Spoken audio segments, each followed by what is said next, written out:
Anfield has seen many big moments, but this one felt different from the very first whistle.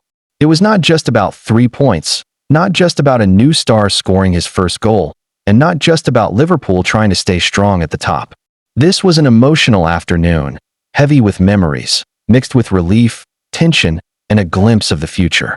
Before the ball was even kicked, the mood inside the stadium told its own story. Liverpool and Wolves came together to honor the late Diogo Jota, a player loved deeply by both clubs. The most powerful moment came when Jota's young sons, Dennis and Duarte, walked onto the pitch as mascots. Wearing their father's famous number 20 on their backs, they held hands with Liverpool captain Virgil van Dijk. Their mother, Ruth Cardoso, watched from the side of the pitch. It was a beautiful gesture from Liverpool, but also heartbreaking. You could feel the emotion in every corner of Anfield. Wolves fans sang Jota's song in the 18th minute, and Liverpool supporters answered in the 20th, turning the stadium into one united voice of respect and love. Once the game started, Liverpool were expected to dominate. Wolves came into the match bottom of the Premier League table, and on paper this looked like a comfortable home win. But football is never played on paper, and Wolves showed from early on that they had not come to roll over. Their young forward Matheus Main, just 18 years old, played with confidence beyond his age. He tested Alisson early, then made a strong run past Ibrahima Konate and fired over the bar. Wolves were brave, positive, and willing to take risks. Liverpool had more of the ball, but they struggled to turn control into clear chances. Florian Wirtz, the creative heart of the team, looked sharp and lively. He played a beautiful pass through the Wolves' defense to Hugo Ekitike, whose clever shot clipped the far post. Alexis Mac Allister also came close with a half volley that forced a fine save from Jose Sa, although the move was later ruled offside. As the minutes passed, Anfield began to grow restless. Wolves looked comfortable. Liverpool looked tense. Then, suddenly, everything changed in just 2 minutes. The breakthrough came from Jeremy Frimpong, whose pace and direct running caused Wolves real problems. He collected a simple pass, burst past 2 defenders, and drove into the box. From the byline, he pulled the ball back perfectly for Ryan Gravenberch, who stayed calm and guided his shot into the bottom corner. Relief washed over Anfield. Before Wolves could recover, Liverpool struck again. Milos Kerkez won the ball. Ekitike turned sharply and slipped Wirtz through the middle of the defense. The German midfielder showed great composure, reaching the ball just before the on-rushing goalkeeper and poking it home. It was his first goal for Liverpool, finally breaking his scoring drought. Every Liverpool player ran to celebrate with him. The joy was clear, but so was the release of pressure. At 2-0, many expected Liverpool to cruise. But Wolves had other ideas. Early in the second half, Wolves pulled a goal back from a corner. Liverpool failed to clear their lines. Alisson could only block the first header, and Santiago Bueno reacted quickest to score from close range. Once again, set-piece defending let Liverpool down. The goal gave Wolves belief, and it gave Anfield nerves. From that point on, Wolves were the better side. They moved the ball well, found space, and created chances. Tolu Arakadere missed a free header, then volleyed over from another good position.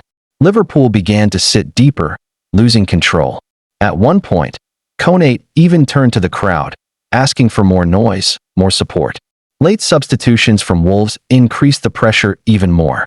Jorgen Strand Larsen and Jan Arias combined brilliantly, and only a last-ditch challenge from Connor Bradley stopped what looked like a certain equalizer in the closing minutes. It was one of those moments that can define a season. When the final whistle finally blew, the reaction said everything. There was no wild celebration, only deep relief. Liverpool had won, but they had been pushed to their limits by a team fighting for survival. Florian Wirtz had his first goal. The points were secured. But above all, it was a day of emotion, remembrance, and resilience. Sometimes football is about beauty and dominance. Other times, it is about holding on, standing together, and finding a way through difficult moments. This was one of those days at Anfield, unforgettable, emotional, and very real.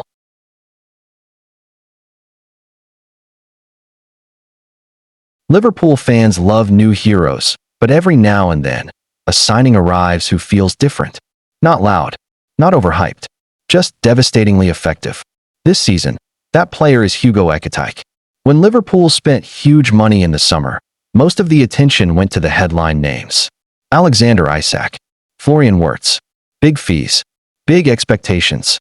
In comparison, Ekatike's arrival felt quiet, almost understated. But fast forward a few months, and it is now impossible to ignore his impact. The French forward has not just settled at Anfield. He has exploded. With 11 goals and 24 appearances, Ekatike has quickly become one of Liverpool's most important players. And with Isak currently injured and Mohamed Salah away at the Africa Cup of Nations, his importance during this crucial festive period has grown even more. Liverpool needed someone to step up. Ekatike didn't hesitate. Arne Slot knew exactly what he was doing when he pushed to bring the 23-year-old to Merseyside. Speaking to Sky Sports, the Liverpool head coach made it clear that pace was the key reason behind the move. Not just speed for show, but speed that hurts opponents. Slot explained that Ekatike has many qualities. He is a good finisher, comfortable on the ball, and calm in front of goal. But what really stands out, according to the Liverpool boss, is that Ekatike is one of the fastest players in the squad. That was not an accident. That was the plan. Slot openly admitted that adding incredible pace was one of his main objectives. He has studied Europe's top teams closely, and he noticed a clear pattern. The best sides all have players with exceptional speed. 1, 2, sometimes 3 players who can change a game in seconds. That lesson became crystal clear when Slot's previous team faced Paris Saint-Germain. Coming up against players like Ousmane Dembele, Bradley Barcola, and Desire Doué left a lasting impression. Their pace caused constant problems. It stretched the pitch. It created space.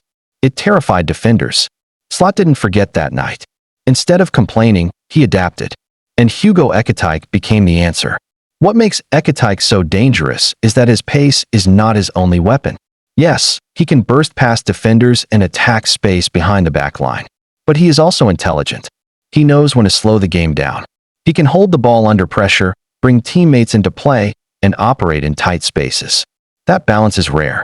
In the Premier League, where defenders are physical and games move fast, Ekatike looks completely at home. 8 goals and 16 league appearances, with only 11 starts, tell their own story. He doesn't need many chances. When he gets one, he usually takes it. There is also something else Liverpool fans have fallen in love with: his personality. Ekatike plays with joy. He celebrates with passion. He connects with the crowd. He looks like a player who understands what it means to wear the red shirt. That matters at Anfield. Some supporters have already started making comparisons with Fernando Torres, and it's not hard to see why. The movement, the smooth finishing, the ability to glide past defenders instead of just running through them. It's early, of course, but the similarities are exciting. What is most impressive is how quickly Ekatike has adapted. New league, new country, new pressure. None of it seems to bother him. While other players take time to settle, he has hit the ground running and become one of the first names on the team sheet. This is why his fitness and form will be absolutely vital in the second half of the season. Liverpool are chasing success on multiple fronts, and with key players missing at times, they need reliable performers who can deliver every week. Ekatike has shown that he can be that player. In many ways, this signing feels like a masterstroke. While the spotlight shone elsewhere, Liverpool quietly secured a forward who fits Slot's vision perfectly. Fast, smart, clinical, and hungry. Exactly the kind of profile needed to compete with Europe's elite. This doesn't feel like a purple patch. It feels like the beginning. If Hugo Ekatike continues on this path, Liverpool won't just look back on him as a good signing. They'll see him as one of the smartest pieces of business the club has made in years. And under Arne Slot, with pace as a key weapon, this could be the start of something very special at Anfield.